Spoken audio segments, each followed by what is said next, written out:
You know what, Jays fans? I never thought that I would be making this kind of video for a 12-4 win and a series sweep. And I didn't even grab the broom. Because the Yankees walk off the Rays 1-0. I don't know how many times the Rays had guys in scoring position but just couldn't drive any in. The Red Sox were down 5-1 to the Nationals. Nats blew it. And the season is over for the Toronto Blue Jays. Before I go any further, though, and it pains me to do this, but I'm going to do it because I'm a baseball fan as well. I want to say congratulations to the Boston Red Sox and to the New York Yankees for winning their games and punching their ticket into the wild card game. It's going to be a wild game there. I believe is it at Fenway or at Yankee Stadium? Either way, it's going to be a wild game. I'm assuming it's going to be Eovaldi and Garrett Cole. That's my thoughts, at least from right now, without even looking at anything. It's going to be crazy. And I know there's going to be some Yankee fans on here laughing at us. And I know there's going to be some Red Sox fans laughing at us on here. And that's okay. That's fine. But Jays fans, let's be the bigger people here. And congratulate those guys. Because you know what? Jays don't make the playoffs, yes. But a 91-71 record, 20 games over 500, where at one point in the year you couldn't get above 6 because for some reason that number seemed like a voodoo. They could not do it.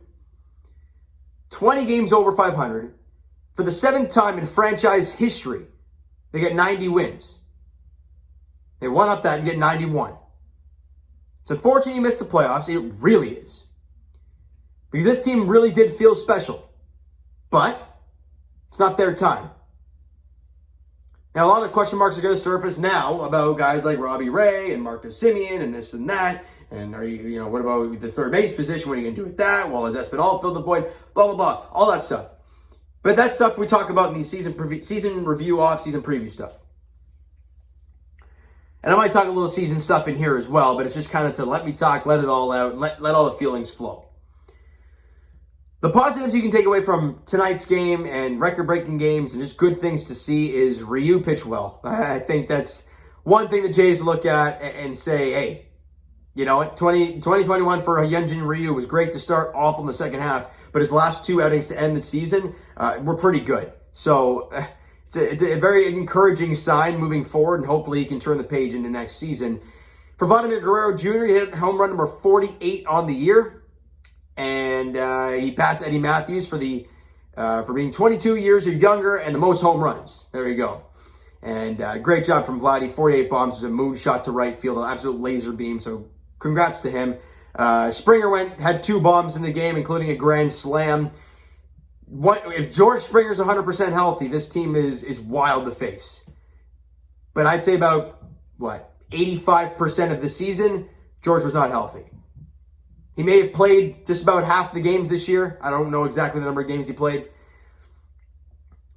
But it seemed like 85% he was not healthy.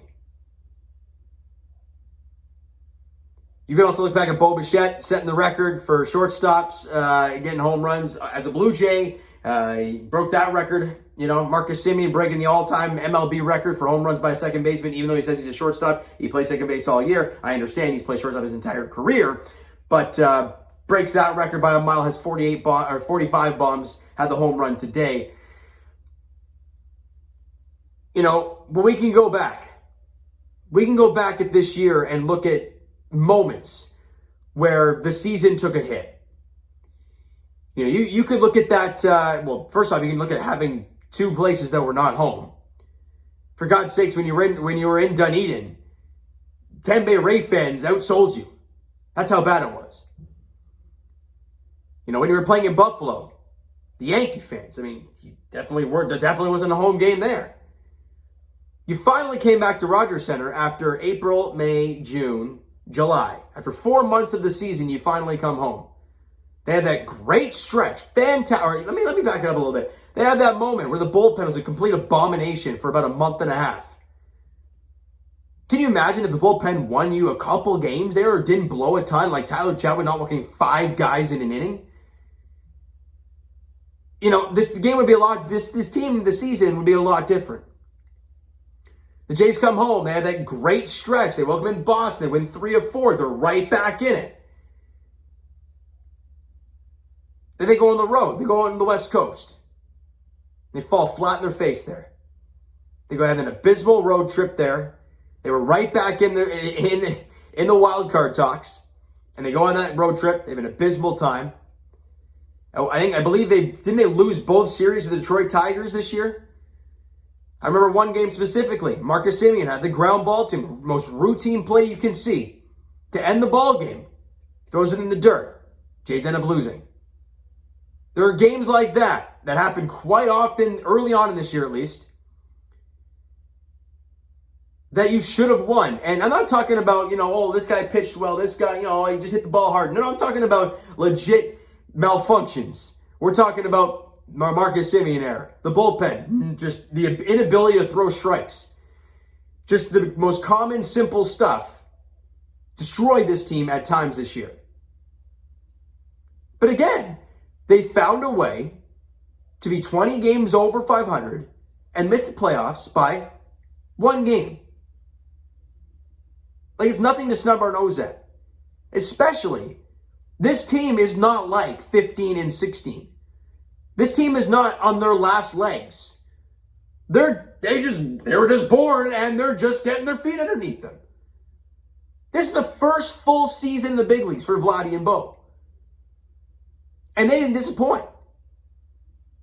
And if all things go right, they're just going to get better. And I don't know how they can get better. Well, Bo Bichette maybe can shorten up his strike zone a little bit instead of chasing everything. But, Vladdy, I mean, my God, 48 bombs, 113 RBIs, hit over 310, on-base percentage of basically 400, an OPS about 1,000. Like, you can't get much better than that. But he's only 22. So who says he can't get better? And this team is just starting. Now, the question is, how are they going to build their team moving forward? The thing I want to tell you guys is this. Let's say Robbie Ray and Marcus Semien stick around, okay? I don't know. I don't believe Semien will. I'm hoping Robbie Ray will, but the dollars just are quite scary. You're going to have Jose Barrios for a full season. Alek Manoah for a full season. Ryu is legitimately going to be probably your 4th best starter. It's pretty wild to think about, but that, unless, again, assuming Robbie Ray stays. It's pretty wild stuff. But the question is, it's going to start to arise. What do you do with Ray? What do you do with Semien? Do you lock up Teoscar Hernandez, who's already in arbitration eligibility? Do you finally say, what, Vladdy, Bo, here's the bag, have fun with it. Be around here for a long time. We don't know. This offseason is going to be a very interesting one for this team because this is not let's take a step in the right direction. I'm talking about let's make the playoffs and win a round. Possibly win the division. Because if this team, with the team they have right now, they had a couple good bullpen arms. Like, I'm talking some, hard-throwing, good late-inning bullpen guys. To this already incredible squad, can you imagine what this team can do next year? If healthy, if all goes to plan. It's pretty incredible stuff they can do. But now, the offseason begins for the Toronto Blue Jays. And I'm going to leave you guys with this. Thank you. From the bottom of my heart, I do appreciate you guys a ton. When this team was down in the dumps and I was getting a couple hundred views on a Seattle game that I had to nap before the game and, just to be able to stay up, because I had to get up at 4:30 the next day just to do the video for you guys. And those were grinds. They were hard to do. But seeing videos like we have been lately, where you guys have been viewing it like a ton, and I appreciate it to no end. I thank you guys. The last time we had a winning season on this channel for the Toronto Blue Jays was 2016, when this channel didn't even have 1,000 subscribers. Or maybe it was. I don't know. And I can't thank you guys enough.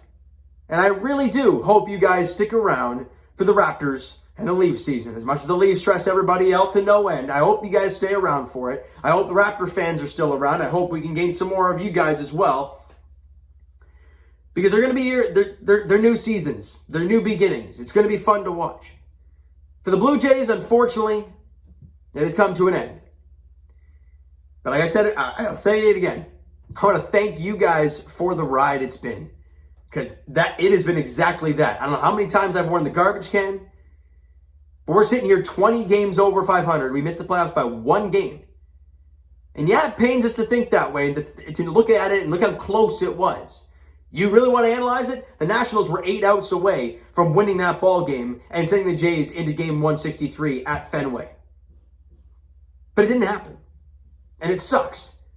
But when you have to rely on other teams to lose, the odds of it happening are very slim.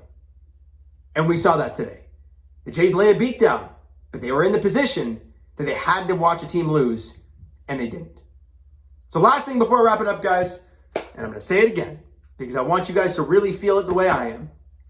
Thank you guys, every single one of you, whether you comment, whether you've subscribed during this year, whether you've just liked the videos, where you haven't done any of that, and you've just viewed the video, I thank you guys a ton for the support, for the love you've shown me, the Yankee fans, the Red Sox fans, any other fans that was watching these videos that were laughing at me and whatnot. Hey, I appreciate it. I love the viewership, whether it's good, bad, whatever. I appreciate you guys a ton, and I can't wait. I cannot wait to see what this young, really good core at home for a full 162 has in store for us next year, because it is going to be a lot of fun.